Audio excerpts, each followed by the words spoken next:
Viva Voz, com Vera Magalhães.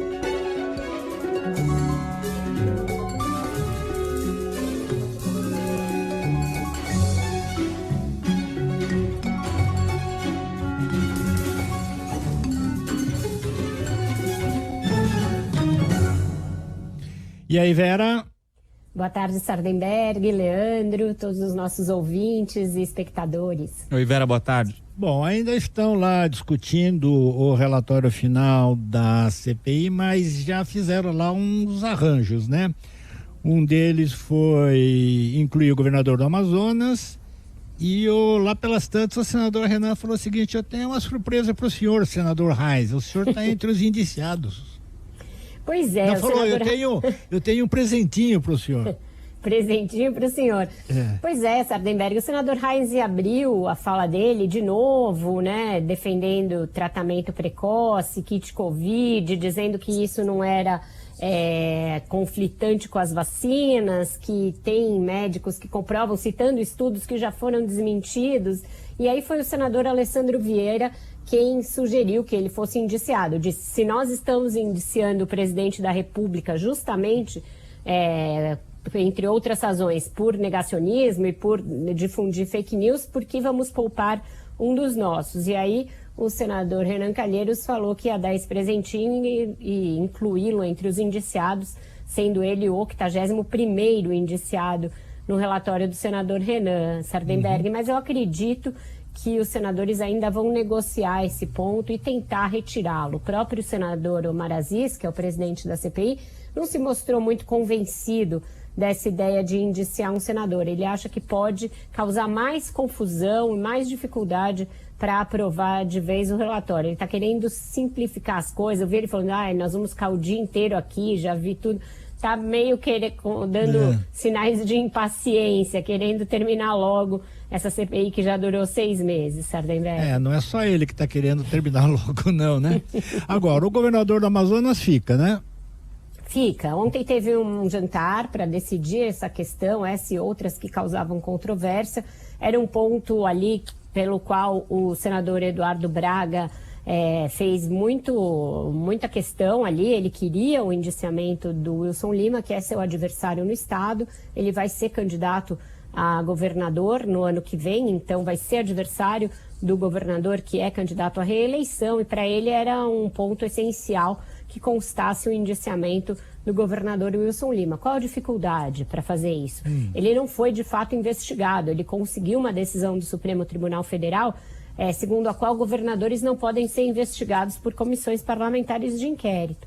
Então, mesmo integrantes por comissões parlamentares de inquérito do Senado e da federais, Câmara, né? Só sim. Pode ser pelas assembleias locais, né? Exato. E aí, mesmo os senadores do G7 estavam defendendo que ele ficasse fora, para não abrir um precedente no qual iriam querer incluir vários outros governadores. Hoje mesmo, na discussão já do relatório do senador Renan, o senador Otto Alencar argumentou com isso, dizendo que ele poderia ser citado, mas não indiciado. Mas o senador Renan optou por indiciá-lo para ter o voto do Eduardo Braga, porque poderia ser um voto que faria falta no final. Ainda mais como vai haver relatório alternativo do senador Marcos Rogério, então haveria ali a necessidade de fidelizar todo o G7. Então foi uma concessão, mas poderá cair depois, né? Quando chegar no STJ, que é quem tem o tribunal que tem a capacidade de julgar governadores, isso aí deverá cair, não deverá nem chegar ao STJ, porque o Ministério Público Federal deverá retirar justamente por essa circunstância de que uma CPI federal não pode investigar governadores, Sardenberg. Certo. Agora, bom, isso tudo vamos considerar que fica... E teve também a recente declaração desastrosa e inacreditável do presidente Bolsonaro. Qual é a sequência desse agora? O relatório vai para onde? Pois vai para vários lugares. Em relação a essa fala desastrosa do presidente na live, fazendo uma relação inexistente entre vacinas de Covid e o aumento da possibilidade da pessoa contrair o HIV, né, pegar AIDS, a sugestão da CPI é que seja banido o presidente das redes sociais.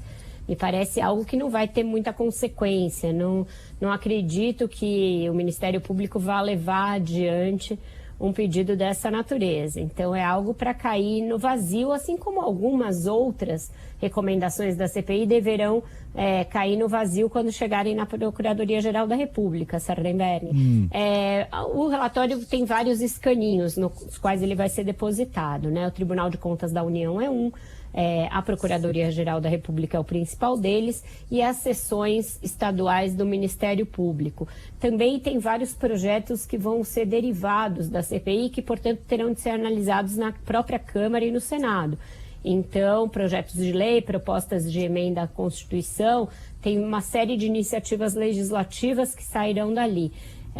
São vários procedimentos, várias recomendações, mas os olhos agora têm que ficar postos sobre Augusto Aras, porque é ele que tem a responsabilidade de decidir o que acontece em relação ao principal indiciado da CPI, que é o presidente, Jair Bolsonaro, indiciado por 9 crimes. Esse é o ponto-chave, é o aspecto central da conclusão da CPI, é de que o presidente contribuiu com 9 crimes para agravar nosso enfrentamento da pandemia de Covid-19.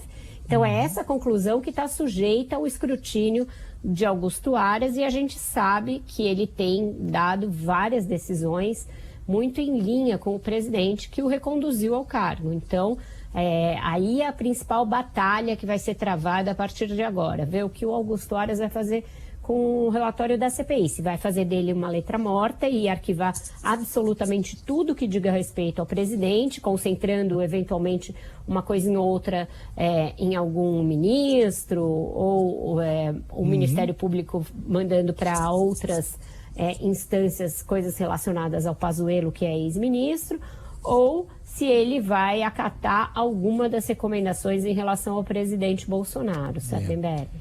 Agora, como estava dizendo outro dia o senador Omar Aziz, ainda mais agora, depois dessa última do presidente associando vacina e HIV, que aliás foi desmentido porque ele disse que isso aí estaria ocorrendo na Inglaterra, né?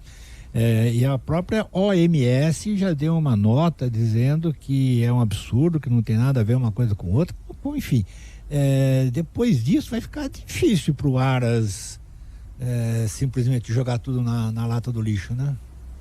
O que ele pode alegar nesse caso é que não cabe ao Ministério Público Federal recomendar o banimento do presidente das redes sociais, porque essas empresas têm sede fora do Brasil e não seria assédio o Ministério Público fazer algo a respeito disso. Ele pode sair pela tangente. Em relação aos outros crimes, ele também pode encontrar ali subterfúgios para poupar o presidente da República. O Sardenberg está sendo muito pressionado para fazer isso, porque o Bolsonaro sabe que ser eventualmente denunciado ao Supremo Tribunal Federal pelo Ministério Público por crimes na pandemia vai ser uma grande pedra no caminho da sua reeleição, né? Ele até agora está tentando jogar tudo na conta de uma vendetta política da CPI contra ele, dizendo inclusive que a CPI é que está sendo responsável por derrubar os mercados, pela agitação que está na economia, etc. Se um aliado seu, que é o Augusto Aras, conduzido 2 vezes por ele ao cargo, chancelar, ao menos em parte, o relatório do senador Renan Calheiros, vai ser um golpe que o presidente não espera tomar. E todo o seu entorno com o qual você conversa, esse entorno tem a expectativa de que Augusto Aras haja como um goleiro ali, como um zagueiro / goleiro, rebatendo tudo que a CPI mandar. Tá. Então essa é a expectativa do Palácio, arquivamento total. O Aras agora não tem exatamente um compromisso com o presidente, porque já foi reconduzido a vez que poderia ser, mas a gente sabe que ele nutre uma expectativa de, com essa demora na sabatina do André Mendonça, sobrar para ele uma vaga no Supremo. Então é este Augusto Aras que vai receber o papelório da CPI, um Augusto Aras que ainda nutre lá no seu fundinho uma chance de ir para o Supremo. É uma circunstância bastante complexa essa. Vera, obrigado, Vera. Até amanhã. Obrigada, um ótimo jornal para vocês e até amanhã. Até.